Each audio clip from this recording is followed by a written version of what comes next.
तो दोस्तों अगर ये वीडियो आपने पूरा देख लिया तो चंद्रयान 3 जब तक लैंड नहीं करेगा तब तक आपको किसी अन्य वीडियो को देखने की आवश्यकता नहीं पड़ेगी। इस वीडियो में मैं कोशिश करूंगा कि आपको सरल और आसान भाषा में वो सारी सिचुएशन बताऊं जो कि इस समय चंद्रयान 3 की है, क्योंकि इससे जुड़ी सबसे बड़ी खबर निकल कर ये आ रही है कि जो हमारा 23 अगस्त का रिजर्व डे था, जिस दिन शाम 6 बजे के आसपास इसे लैंड करना था चंद्रमा की सतह पर, अब उसे टाला जा सकता है, उसे पोस्टपोन किया जा सकता है कुल 4 दिनों के लिए।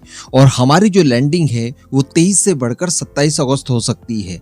अब ये सारी चीजें क्यों हो रही है और क्यों मैंने लिखा थंबनेल पर कि अमेरिका सहित पूरा यूरोप भारत की मदद के लिए कूद चुका है। चलिए आगे उसी के ऊपर डिस्कस करते हैं। आप बस खंडवा डिफेंस फैक्ट को सब्सक्राइब जरूर कर दीजिएगा। तो दोस्तों देखिए, जब से रशिया का मून मिशन लूना 25 फेल हुआ है उसके बाद भारतीयों को तो काफी ज्यादा बुरा लगा। इस बात का थोड़ा सा अफसोस जरूर था कि रशिया द्वारा भारत के रिकॉर्ड को बनने से पहले तोड़ने की कोशिश की गई, लेकिन इसके बावजूद हम सभी को काफी ज्यादा दुख हुआ।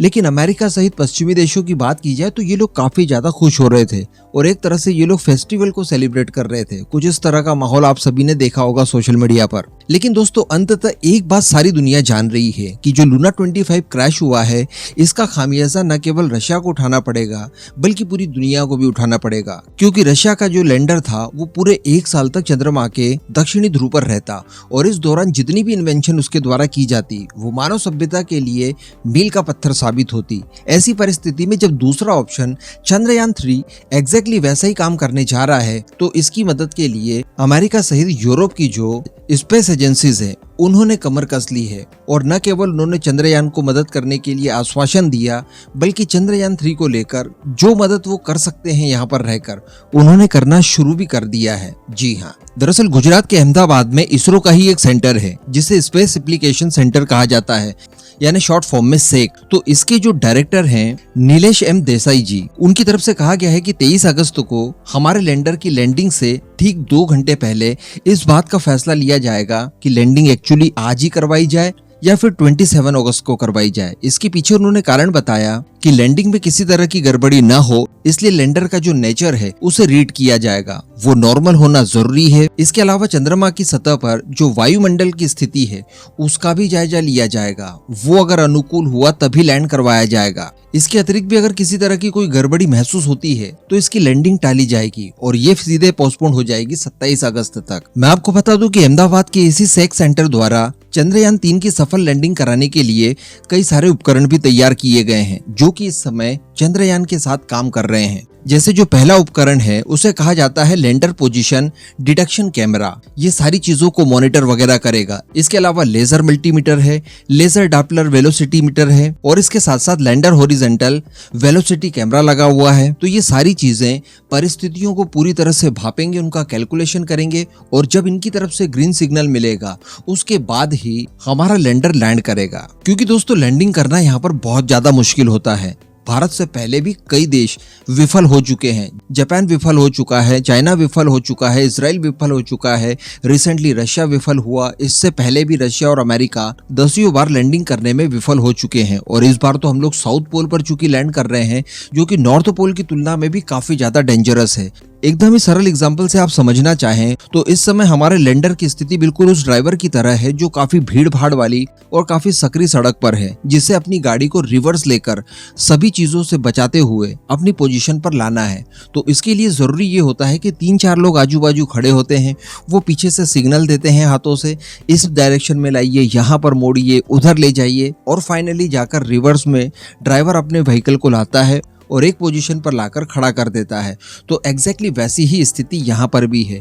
काफी ज्यादा उबड़ खाबड़ जमीन है तो आपका लैंडर लैंड करने के बाद भी गड्ढे वगैरह में नीचे गिर सकता है। इसके अतिरिक्त जब लैंडर आपका नीचे उतरेगा और जो डीबूस्टिंग के लिए इंजन लगे हुए हैं जो कि अपोजिट डायरेक्शन में उड़ेंगे, उसकी वजह से बहुत ज्यादा धूल वगैरह भी उड़ने के चांसेस हैं। तो उस वजह से भी आपकी लैंडिंग जो है उसमें गड़बड़ियां आ सकती है। इस वजह से बताया ये जा रहा है कि एकदम सही पोजीशन का पता चलने के बाद ही विक्रम लैंडर को लैंड करवाया जाएगा। अब यहाँ पर अगर बात की जाए स्पेशली अमेरिका और यूरोपियन देशों की कि वो किस तरह की मदद कर रहे हैं और क्यों मदद कर रहे हैं, तो क्यों मदद कर रहे हैं ये तो आप जानते हैं। एक तो हमारे उनसे रिलेशनशिप अच्छे हैं, दूसरी बात ये कि रिसेंटली रशिया का लैंडर क्रैश कर चुका है।